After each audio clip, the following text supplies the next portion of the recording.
Assalamualaikum warahmatullahi wabarakatuh. Bismillahirrahmanirrahim. Allahumma ya Allah ihdinas siratal mustaqim siratal ladzina an'amta 'alaihim ghairil maghdubi 'alaihim waladdallin amin. Allahumma shalli wa sallim ala habibika Mustafa Muhammad wa ala alihi wa sahbihi wa barik wa sallim asliyan amma ba'du. Yang sangat saya hormati Mustasyar PBNU sekaligus Wakil Presiden Profesor Dr. Ma'ruf Amin, yang saya hormati Rais Am PBNU, Rais Am NU Kiai Haji Miftahul Akhyar, Ketua Tanfid PBNU yang juga masih bernambah sama saya, Kiai Haji Said Akil, yang saya tadi senang sekali marahnya, senang sekali girohnya, karena itu memang khas keluarga kami. Jadi kalau nggak kesampaian marah itu bagus. Jadi diantara sifatnya para nabi itu wayakhdufulillah, kalau agama nggak dapat apa tadi jatah ya, nggak tahu saya maknanya itu. Jadi wayakhdufulillah wayardoliridho. Semua yang saya hormati, ini ada Ibu Menteri Ibu Ida Fauzia, ada Gubernur Jatim Ibu Khofifah, yang sangat saya hormati keluarga besar Mbah Wahab Hasbullah. Di sini secara berurutan ada Nyai Mutmainnah, ada Nyai Mahfuzah, ada Nyai Hizbiyah, ada Nyai Mujidah. Yang sangat saya hormati Kiai Haji Hasib, Kiai Haji Rokib, semua yang saya hormati para santri, para alumni. Alhamdulillah tadi acaranya banyak sekali, jadi saya nanti ngaji insya Allah 15 menit. Karena menurut saya solusi bangsa ini itu mudah sekali kalau mau niru Mbah Wahab. Saya kemarin ditilihi Gus Hasib beliau tentang Mbah Wahab, buku dari beliau tentang Mbah Wahab. Tapi sebetulnya saya tahu banyak tentang Mbah Wahab tanpa buku itu, karena Mbah Maimun guru saya juga bapak saya Kiai Haji Nur Salim sering cerita. Kiai Wahab itu pedagang, politikus juga pahlawan. Kita sebetulnya melihat itu sederhana, hanya sederhana dalam pikiran ulama. Jadi pernah suatu ketika Sayyidina Ali itu marah besar melihat umat Islam itu, sehingga beliau marah besar. Di antara kalimatnya itu, karena ini tengah-tengah kalimat langsung pakai fa. Nanti terserah santri-santri yang nge'rob. Fakubhan lakum hina sirtum ghorodon yurma. Jadi umat ini akan buruk sekali ketika posisinya itu objek di sasaran tembak pihak lain. Ketika misalnya haji itu bagus prospek, nanti ujung-ujungnya yang bikin sajadah kadang orang sana, mau biang kubu sebelah, nanti sensitif secara politik. Nanti ketika umat Islam punya kebutuhan pakaian ihram besar, juga yang produk kadang orang lain. Begitu seterusnya, sehingga setiap kebutuhan kita pun yang produk itu orang lain. Sehingga Mbah Wahab berpikiran sampai impor mori, pas itu kain putih. Begitu juga traveling, ketika umat Islam butuh mudah pergi ke Mekah untuk haji dan umroh, juga bironya itu kadang orang lain. Zaman itu Hindia Belanda, sehingga beliau dulu sudah mendirikan semacam biro haji. Itu semua adalah madhab, di antara madhab Sayyidina Ali ketika beliau mengatakan fakubhan lakum hina sirtum ghorodon yurma. Buruk sekali kamu di mana-mana ini jadi objek. Misalnya kira-kira gini lah, kalau kholnya Mbah Wahab itu ada 10.000 santri, dan semuanya karena keluarga kiai itu dermawan, sama Bu Mujidah dikasih makan semua. Nanti cateringnya yang menyediakan orang lain, kita tidak punya kecakapan produksi itu atau melayani itu. Sehingga perdagangan Mbah Wahab dalam tradisi keulamaan itu dimaknani sebagai supaya kita ini jadi aktor, baik di perdagangan, di politik, maupun dalam solusi urusan-urusan publik. Misalnya sekarang ada problem apalah, sebetulnya solusinya gampang sekali. Ketika kita minus atau ketika kita tidak berkecukupan, mulai dulu lama itu solusinya gampang. Pernah suatu Abdul Qasim Al-Junaidi atau siapa sajalah, ini karena polanya sama, menyuruh muridnya, saya tolong belikan ikan. Cara sekarang mungkin dikasih uang 50.000, terus dikasih tahu sama muridnya, Pak Yai uangnya tidak cukup karena harga ikannya 70.000. Terus kata gurunya, beri lebih murah lagi, uang 50 aja tidak cukup kok, cari yang lebih murah. Kata beliau, arkhisuhu bitarki, Ya bikin murah karena kamu tidak berkeinginan. Jadi nggak usah belikan katanya. Ini penting sekali karena dulu ada solusi masyhur itu makalahnya Imam Syafi'i itu. Kata beliau fa innal ghina anisya'ila bihi. Kalau kamu ingin tidak tergantung sesuatu, maka hindari sesuatu itu. Jangan memaksakan memenuhi sesuatu itu dengan memaksakan, tapi hindari sesuatu itu. Saya misalnya kalau nuruti kepengen misalnya, kalau saya dengan nafsu serakah saya, mungkin saya ingin punya mobil mewah, ingin apa saja. Tapi itu membuat saya tersiksa karena harus menyediakan ini itu. Ya sudah, tidak usah ingin. Sehingga mudah sekali. Makanya kata ulama dulu, fa innal ghina anisya'la bihi. Untuk menjadi berkecukupan, usahakan banyak hal yang tidak Anda butuhkan. Semakin banyak hal yang kita butuhkan, maka kita akan tergantung akan sesuatu itu. Makanya banyak ilmuwan, saya sering diskusi sama pakar-pakar sama ilmuwan.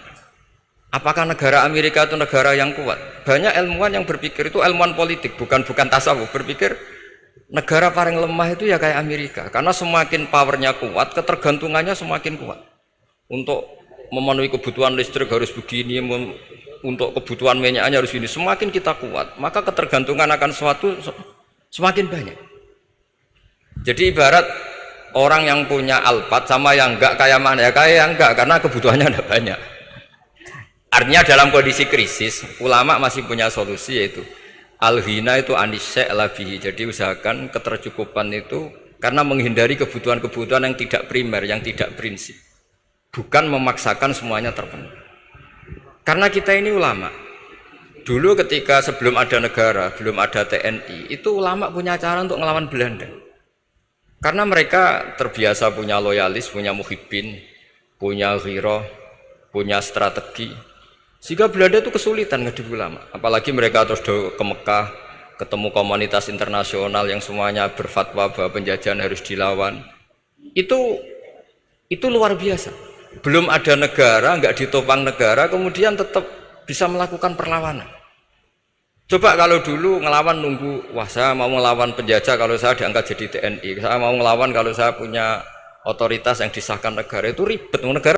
Ini saya tidak akan ngaji lama-lama, tapi saya akan cerita khas Mbah Wahab sesuai riwayat yang saya dapatkan dari guru-guru kami bahwa beliau tadi seperti yang dikatakan Pak Said membina dan menyebarkan NU kemana-mana tanpa uang proposal. Nggak kebayang saat itu proposal kepada siapa, negara sendiri masih susah. Lalu mau diajukan kemana? Terus yang mau tanda tangan itu ya siapa? Jadi yang saya tahu tadi, yang penting kita niru sesuai yang diidam-idamkan tadi Sayyidina Ali. Jangan sampai kalian itu menjadi gharadun yurma. Ada apa saja orang lain yang memikirkan labanya, kita yang jadi objek. Sehingga zaman itu kita terima kasih semua sama Mbah Hashim, sama Mbah Wahab. Karena ini zuriyatam ba'duha min ba'd. Kita tahu Mbah Wahab putra Mbah Hasbuwah, punya ibu Nyai Fatimah, terus sampai Mbah Abdus Salam ya. Kemudian Mbah Hashim punya ibu Halimah, punya abah lagi siapa setelah Halimah itu Lainah ya. Nah, terus Mbah Abdus Salam, jadi ini zuriyatam ba'duha min ba'd. Kalau dalam tulisan itu sampai Mbah Abdul Jabbar bin Ahmad bin Mbah Sambu. Memang Mbah Sambu punya beberapa saudara, diantaranya ada yang namanya Mbah Yusuf itu yang melahirkan keluarganya Mbah Ahmad Siddiq Jember, Mbah Siddiq Jember. Ada yang Abdul Halim yang melahirkan keluarga Lasem, termasuk saya itu lewat jalur Mbah Abdul Halim. Jadi zuriyatam ba'duha min ba'd. Dulu semua orang zaman Rasulullah SAW itu dilatih jadi aktor, jadi subjek. Sehingga orang yang miskin pun ketika perang Tabuk, perang Dzatil Usrah itu semua menyumbang. Ada yang menyumbang emas yang nggak terkira, yaitu Sayyidina Utsman. Ada yang cerita, ya Rasulullah saya tadi malam buruh dan punya beras hanya 2 kilo, yang 1 kilo saya sumbangkan jenengan, yang 1 kilo saya pakai untuk keluarga kami. Sekarang logikanya sederhana, kalau orang miskin 3.000, pas itu anggap saja pasukannya misalnya 3.000. 3.000 nyumbang beras 1 kilo, itu artinya terdapat 3.000 kilo beras. Artinya apa? Orang Islam yang miskin membiayai dirinya sendiri untuk makan. Dan mereka adalah aktor heroik. Tapi kalau misalnya ini orang-orang miskin ini tidak mau urun rembuk, kemudian menjadi beban negara, maka yang harusnya dipakai senjata, dipakai beli sembako. Dulu zaman Nabi meskipun orang itu miskin itu semuanya bersifat heroik. Sehingga perang Dzatul Usra itu perang paling dikenang Al-Quran. Nah, efek dari ingin memberi adalah tidak tamak. Makanya kalau dalam kitab tasawuf itu orang kikir itu gak dikritik, yang dikritik orang tomak. Karena orang menvonis orang lain kikir itu pasti karena berkeinginan mendapat. Kalau tidak berkeinginan mendapat, maka orang lain tidak akan kamu vonis sebagai kikir. Andai kan kita semua ingin memberi sumbangan kepada Indonesia, maka kita tidak akan menvonis pemerintahan kita tidak becus ngurmat kita. Meskipun pemerintah tentu berkewajiban ngurmat orang-orang miskin itu tentu. Tapi andai kan semua orang miskin berpikir ingin menyumbang pemerintah, maka tidak akan menyalahkan pemerintah ketika faktanya nanti suatu saat atau kapan saja, semoga ini tidak terjadi, itu tidak mampu menyumbang. Karena masyarakat kepikirannya memberi, bukan mendapat. Ini solusi-solusi yang diajarkan Rasulullah SAW yang disebut al-yadul ulya khairun minal yadis sufla. Jadi bahwa posisi memberi jauh lebih baik ketimbang posisi menerima. Sehingga ketika Allah mensifati orang baik itu siapa? Allah mensifatinya sederhana. Wa mimma razaqnahum yunfikun. Orang yang kepinginannya itu yang memberi. Itu dulu zaman Nabi pas perang Khandaq, pas perang Tabuk, pas beberapa perang, itu orang yang paling miskin pun turun. Sampai orang-orang munafik mencibir, innallaha ta'ala la ghaniyun an shadaqati hadza. Allah tidak butuh sedekah hanya 1 kilo. Tapi coba efeknya dari sedekah 1 kilo itu tadi, misalnya orang miskin yang perang 3.000, itu semuanya memakan uangnya sendiri setidaknya enggak jadi beban negara. Terus mentalnya itu patriotik. Dari mental patriotik itu ketemu Belanda kayak apa, mereka bisa makan apa saja. Mulai ares gedang, mulai apa saja, yang penting halal. Karena mentalnya dari awal heroik. Tapi andai kan mereka mentalnya tomak, mungkin sudah mati. Karena, wah nunggu negara ngasih makan, proposal dulu, sedang mati. Tapi orang dulu enggak, karena heroik, inginnya memberi sehingga bisa mendapatkan solusinya sendiri. Ini solusi yang saya tawarkan, sebetulnya ini mudawwan. Artinya mudawwan itu ada di beberapa kitab, lihat di beberapa tafsir istilah perang Dzatul Usra, perang Tabuk atau perang apa saja, itu memang zaman itu susah sekali. Itu menjadi solusi utama adalah setiap orang ingin bermental patriotik. Nah, kalau sudah orang bermental patriotik itu gampang, ukur apa saja itu gampang. Karena tadi dari 3.000 atau 1.000 atau apa saja pasukan, sampai ada yang urun tadi beras 1 kilo. Tapi 1 kilo itu menjadi satu watak, satu karakter bahwa bangsa ini inginnya memberi sama negara, sehingga negara ini mudah merdeka. Coba kalau semua orang miskin zaman itu bermental ingin mendapat, ribut proposal, nyalahkan ini, nggak didata miskin tersinggung, kan capek. Jadi ini memang zaman akhir ya, agak aneh, orang nggak didata miskin itu tersinggung. Kalau besanan nyari yang kaya, tapi kalau ada sumbangan nyari sebagai yang miskin. Jadi kalau tanya solusi khas ulama, kita belajar dari perang Dzatul Usra. Itu orang yang miskin semuanya urun. Nah, barokahnya urun itu kemudian mereka bermental patriotik. Barokahnya patriotik, yang kaya, yang miskin, yang pinter semuanya berkontribusi untuk menyumbang negara. Akhirnya negara ini bisa merdeka sebelum terbentuk TNI, sebelum terbentuk Polri. Karena tadi keinginan memberi, keinginan patriotik. Sehingga cerita buyut-buyut saya ketika Belanda atau apa Jepang, itu yang dicari di geladak saya itu ya kitab. Karena kitab ini dianggap sumber inspirasi mereka melawan Belanda. Dulu kita tahu masyarakat kita itu kalau ngerti Belanda itu dipanggil Doro, wis penjajah jadi diundang Doro. Itu kan terlalu dulu. Sehingga orang Arab itu kadang agak dengan tanda kutip mencibir kita kalau bahasakan negara jajahan itu mustakmarin. Negara yang perlu rame karena cara berpikir masih terbelakang. Wong penjajah kok dipanggil Doro. Terus ketika beberapa kiai melihat Belanda baik karena di alun-alun dikasih masjid gini-gini, sudah tidak berontak karena anggap Hindia Belanda itu baik. Baru ketika era beberapa ulama, ada Mbah Hashim, ada Mbah Hasbuh, tadi kata beliau Dwi Tunggal tadi, terus ada fatwa resolusi jihad, sehingga mereka baru sadar bahwa Belanda itu ancaman. Kayak apa pentingnya ilmu, kayak apa pentingnya fikih. Karena di fikih jelas jihad untuk melawan penjajah itu fardu kifayah. Tapi jika musuh kadung ada di kita, maka itu fardu ain. Tidak lagi ada prasyarat harus lelaki, harus merdeka, enggak, perempuan pun harus terlibat. Jika kita punya pahlawan kayak Cut Nyadin, beberapa daerah Kartini, itu ada di khazanah kitab-kitab fikih kita. Jadi kita tidak pernah kehilangan khazanah untuk menjawab muskilatus zaman, untuk menjawab problem-problem zaman. Tapi yang penting kita selalu ngaji, selalu belajar. Saya adalah orang yang sebetulnya tidak pernah ingin terkenal karena saya itu suka belajar. Cuma saya bikin pengecualian, mau diundang kalau pernah sepuh. Ternyata yang pernah sepuh itu banyak. Ini agak musibah bagi saya karena harusnya kiai itu ya dihormati, tapi gara-gara kalah sepuh digawe kongkonan. Saya ini kemana-mana digawe kongkonan. Jadi gayanya nasihati, tapi aslinya diperintah. Jadi tidak ada kerennya sama sekali. Saya di mana-mana posisinya al-makmur, diperintah. Tapi saya senang karena ilmu itu butuh konsensus.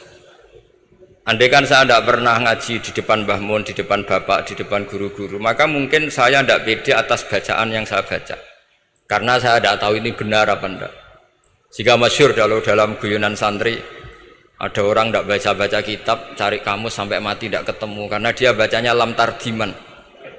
Wah itu cari di kamus sampai mati tidak akan ketemu. Bareng tanya gurunya, ini apa Pak Yai? Oh itu lam tarodaman juga. Lam tarodaman itu karena marjeknya mar'ah, orang ningali sapa mar'ah daman ing getih. Dia bacanya jadi satu lam tardiman. Dicari di kamus ya sampai mati tidak akan ketemu. Makanya di guyonan-guyonan pesantren itu banyak katanya ada cerita orang mati karena satu titik. Jadi gurunya baca habbatun sauda dawaun min kulli da. Jadi dia kitabnya kelebihan apa? Titik. Jadi kelebihan titik dia bacanya itu hayatun sauda dawaun min kulli da. Nyari ular hitam, kobra, dipatuk mati. Padahal sesuai resep kitabnya, karena kitabnya dia kelebihan titik hayatun sauda, artinya maknanya ular hitam. Sementara tagnya mestinya habbatun sauda. Jadi kenaifan-kenaifan begini itu harus kita dandani, karena yang bisa, kata Pak Said tadi, yang bisa itu kita cari kebenaran dari mana. Kita itu ya pokoknya ulama lah, tidak harus NU, tidak harus Muhammadiyah, pokoknya ulama yang wasatiyah. Itu nanti terus gimana yang wasatiyah itu kayak apa, tapi jelas ulama. Karena dulu zaman, kalau kita fair secara sejarah, dulu ya Mbah Wahab ya dekat Mas Mansur, dulu Mbah Hashim ngaji sama Mbah Ahmad Dahlan, sama-sama di Mbah Soleh Darat, ketika di Mekah ya sama-sama ngaji di Syekh Khotim Minangkabau. Jadi kalau era beliau itu ya memang dulu perbedaan itu nggak ada masalah, karena perbedaan itu bawaan visi ya. Saya belajar usul fikih di antara yang diceritakan di buku-buku Mbah Wahab, beliau itu ahli usul fikih, sementara Ki Bisri itu suka fikih mateng. Sehingga memang ada perbedaan antara fikih mateng dan usul fikih. Saya beri satu contoh. Ini guyonan tapi nanti di usul fikih nanti kelihatan. Di usul fikih itu ada ilmu namanya tangkihul manat. Ketika Nabi sama-sama menyebut sesuatu, sebetulnya ada benang merah di situ, tidak sama persis. Misalnya begini. Ja'a a'rabiyun ila Rasulillah sallallahu alaihi wasallam. Faqala ya Rasulullah ahlaktu. Wa ma ahlaka qal waqatu imraati fi nahari Ramadan. Ya Rasulullah, saya ini orang yang rusak karena saya berhubungan intim dengan istri saya di ketika Ramadan. Terus Nabi ngendikan, ya sudah kamu harus merdekakan budak, saya tidak punya ya Rasulullah. Ya sudah kamu puasa 2 bulan berturut-turut. Kata beliau, puasa baru sehari saja kecelakaan apalagi 2 bulan. Karena kamu orang Arab lah, orang Arab itu, dia cerita ini di Arab tadi. Terus, ya sudah kamu sedekah sama 60 orang miskin. Saya ini orang paling miskin. Susah kan menghadapi orang miskin seperti ini itu. Nah, pertanyaannya secara usul fikih, menurut mazhab Syafi'i, sanksi berat itu hanya untuk yang berhubungan suami istri. Sehingga kalau membatalkannya pakai rokok, pakai minum, pakai makan, tidak kena sanksi seberat itu. Masuk akal kan, karena memang hubungan suami istri dalam banyak hal, misalnya haji, itu ifsad, yang benar-benar ifsad, bisa merusak haji secara total. Tapi menurut Imam Malik, pikiran Imam Syafi'i itu dianggap aneh. Loh, ini hubungan suami istri itu statusnya mubah, sesuatu yang boleh. Maka semua hal yang boleh tapi merusak kehormatan Ramadan, maka ketentuannya sama. Yaitu misalnya nggak sakit, nggak apa, pagi-pagi nyate. Wah itu kan melecehkan Ramadan, nggak sakit, nggak apa, kok pagi-pagi nyate. Perlu dicatat karena hubungan suami istri itu sesuatu yang boleh. Berarti kalau yang boleh merusak Ramadan hukumannya berat, makan yang statusnya boleh juga hukumannya berat. Itu dulu bapak saya ketika bikin analogi itu mau cerita sederhana gini. Hak di sini ono santri ya goblok, kandanane angel. Istrinya lapor ke kiainya, Pak Yai, santri jenengan kalau sama istri sering mukul itu nabok pakai tangan. Santrinya dipanggil kan alumni, kamu jangan sering mukul istri kamu gini-gini. Iya Pak Yai, injih. Suatu saat 2 minggu istrinya lapor lagi, sekarang tidak nabok Pak Yai, nyaduk. Karena yang dilarang hanya nabok. Dipanggil Kiai, lo kamu katanya masih sering nyaduk istri kamu. Yang dilarang kan mukul, sekarang nyaduk. Kapan-kapan meludahi. Nah, artinya di usul fikih dijelaskan bahwa makna haramnya naboi adalah hurmatul idza, haramnya menyakiti. Maka nyaduk sama, meludahi sama, menerlantarkan sama. Itu dulu Wahab ahlinya bikin usul fikih seperti itu. Sehingga misalnya amar ma'ruf nahi mungkar, ketika beliau ditanya apakah perlu ikut kabinet gotong royong, tapi di situ banyak kelompok yang mungkin tidak cocok, pikirannya kayak apa harus ikut, justru ikut benahi dari dalam. Meskipun dari ikut itu Mbah Wahab nyun sewu yang alami fitnah yang macam-macam dituduh karena zaman itu nasakom, tapi itu beliau santai saja. Tapi zaman itu memang itu sah karena zaman itu belum dibubarkan. Jadi yang dialami Mbah Wahab ini luar biasa, semuanya harus jadi pelajaran bagi kita. Makanya jangan pernah meninggalkan ilmu yang bernama usul fikih, karena fikih yang mateng itu cara basa Jawa ini akan kehilangan stok teks. Misalnya Nabi sedekah pakai kurma atau pakai apa makanan pokok, itu hadisnya itu kurma, sama Imam Syafi'i digenti kutu ahli baladi, yaitu makanan pokok dari negara. Sehingga kita tidak bisa mentang-mentang Nabi sedekahnya pakai kurma terus kita orang miskin kita kasih kurma, bisa linu tuh nih kalau makan kurma orang Indonesia itu. Karena yang penting itu kutu ahlil balad, bukan kurma. Bukan mentang-mentang Nabi sholat di Mekah Medina, kalau ingin persis sunnah Rasul sholatnya harus di Mekah Medina. Kalau di Indonesia Nabi tidak pernah sholat di Indonesia, sunnah Rasul sholatnya di Mekah Medina. Bisa ada orang sholat kalau gitu. Jadi ada ilmu yang namanya tangkihul manat, yang harus ditiru itu sisi mananya. Nah dalam konteks Arabi tadi terus kemudian ada dibuang, ja'a Arabion, kata Arabi itu dibuang, datang orang Bedui, orang kota pun kalau punya kesalahan yang sama hukumannya juga sama, maka kata Arabi dibuang. Nah menurut Imam Malik kata jima, hubungan suami istri juga dibuang, digenti membatalkan puasa dengan apa saja yang tanpa udzur syarat. Jadi ini kealiman kiai-kiai Indonesia dulu itu. Misalnya kentong, dulu meskipun ada yang bilang bid'ah, kentong itu bid'ah karena mirip orang Nasrani. Orang Nasrani itu bentuk kentongnya di kelenteng itu tidak seperti kentong kita. Adat Indonesia kalau pos kampleng ada maling, ada banjir pakai kentong. Jadi adatnya memanggil tuh pakai kentong. Makanya kiai-kiai dulu, ini mirip orang Nasrani, enggak mirip pos kampleng katanya. Padahal jelas ya, menurut hadis sahih jelas ketika ada sahabat usul ya Rasulullah bikin kentong, wah jangan, nakus itu nanti kayak Nasrani. Bikin buk itu trompet, jangan nanti mirip orang Yahudi. Ya dengan api ya Rasulullah, jangan nanti mirip Majusi. Datang sahabat tergesa-gesa, beliau mimpi kalau diajarin azan. Azan itu maknanya al-ilam, memberi maklumat waktu sholat. Akhirnya ada azan. Kemudian ulama Indonesia dulu Mbah Hashim sama Kiai Fakih Mas Kemambang, yang satu anti kentong, yang satu pro kentong. Itu dulu ya saling menghormati, nggak masalah. Karena fikih itu sekali khilaf itu mirip-mirip. Tadi Pak saya Takil nyinggung Palestina. Saya pernah ke Palestina. Itu banyak ulama Mesir yang mengharamkan orang datang ke Yerusalem, ke Masjid Aqsa. Karena mau tidak mau harus dapat visa Israel, berarti ngaku eksistensi Israel. Karena dianggap mengaku eksistensi Israel maka hukumnya haram.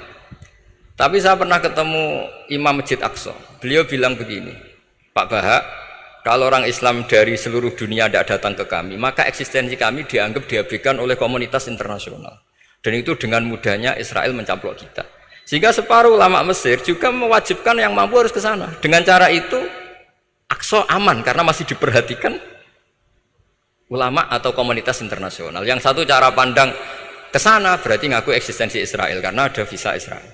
Yang satu bilang harus ke sana, dengan itu eksistensi Masjid Aqsa terjaga karena masih diperhatikan ulama atau komunitas Jadi di mana-mana khilaf itu ya seperti itu.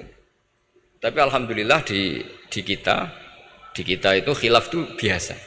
Sehingga zaman kita mondok, saya itu pernah pengalaman buruk sekali saya ketika jadi Rois Musyawarah Fathul Mu'in.